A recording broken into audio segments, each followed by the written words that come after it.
ቻናል ተኸታተልቲ ቤተሰብ ሃመኛኩም ለይ ድሕነትኩም ኣነ ድሕና እየ እግዚአብሔር ይመስገን ሃምታን ሰላም ለለኩም ሰላም ክትኮን በዓቱ ተስፋ እያ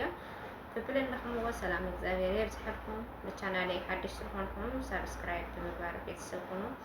ቤተሰብ ዝኾንኩም ላይ ኣኹም ዝተለመደ ላይክ እተዩ ምትብባዕኩም ኣይፈለየኒ ላበልኩ ለለማዓንቲ ትከንድ መምዘይኳ ብናይ ገዛ አብርሃም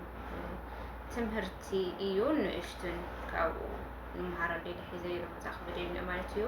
ቅድሚ ናብኡ ምኻደ ግን ንእሽቱን ሓሳብ እኒኣትኒ ከም ንፍለጥ ኣብ ስዑድ ዓረብ ለለው ኣሕዋትና ኣብ እስር ቤት ማለት እዩ ለ8 ዓመት ኣብ እስር ቤት ፀኒሖም ኣብዚ ሕዚ ሰዓት ናይ መርሸንቲ ወይ ከዓ ሞት ፍርዲ እዩ ተፈሪድዎም ለሎና كلنا بالتخالنا متن أحواتي دمسين خلهم بيزاهم كلنا بالله نعمي تس بفيديو تس بفوتو غيرنا أحواتنا دمسين خلهم كبيري دلي بالعافية زاهر أملاك وعلو محراتو يعزز لهم بتعمي يخبي بونت بتعمي مالتي شو ما تعمت لأكل أو سدت ما بسري بيت أو هندي سبب عصانيهم ما جرشوا موت فردي ولا دعد كفرونا قالوا لهم كمان سألنا ولادي بتسويت لا تسبب ما جرشوا زيت خون بتعمل خبيت بزخانة ثم موت حواتنا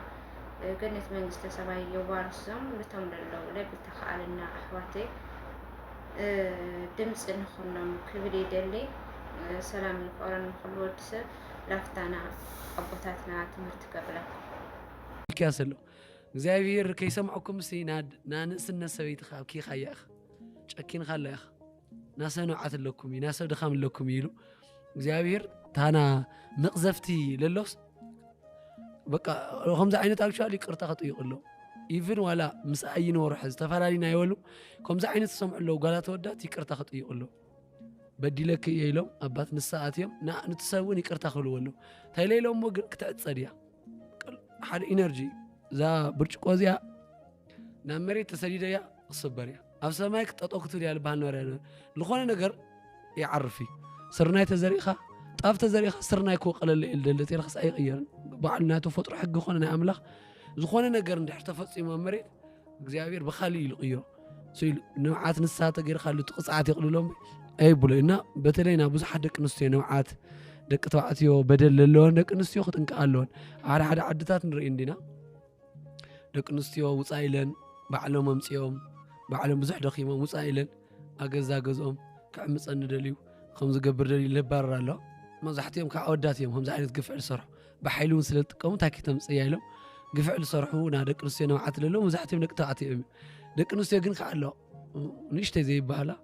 ሓደ ዓዲ ክወፀለን ብዝተፈላለየ መልክዑ ገንዘብ ናብ ሽመን ቀይረን ናብ ገለቢለን ማለት ህይወት ኣውዝሉ ጅምር ኣውዝሉ ውዲ ይመስለን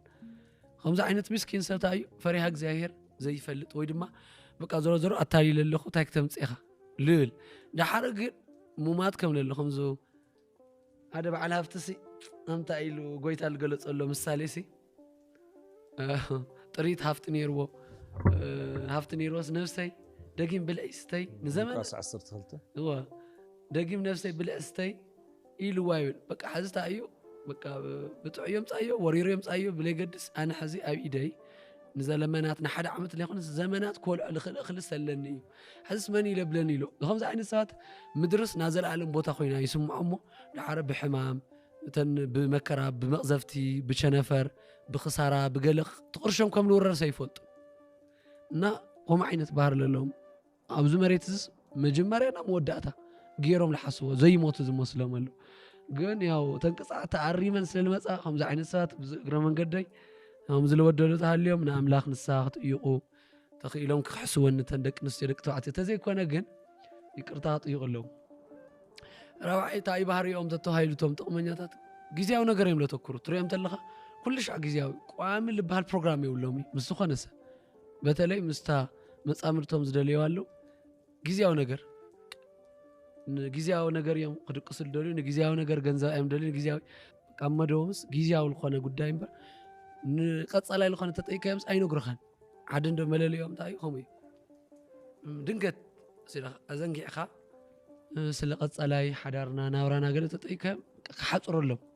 بقصو أين العلو قاسلنا نركول إنا ولا خويد ما خنا نقول خايل مخنياتو قوام بروجرام يولهم يمستقبل حزم عزينا حدار نقبر كلوات اللوس إن ديفولت كي تردوا بس سلا قوام حدارهم قال يوم ناقرو قوامي بروجرام تهاليو بيت سبدو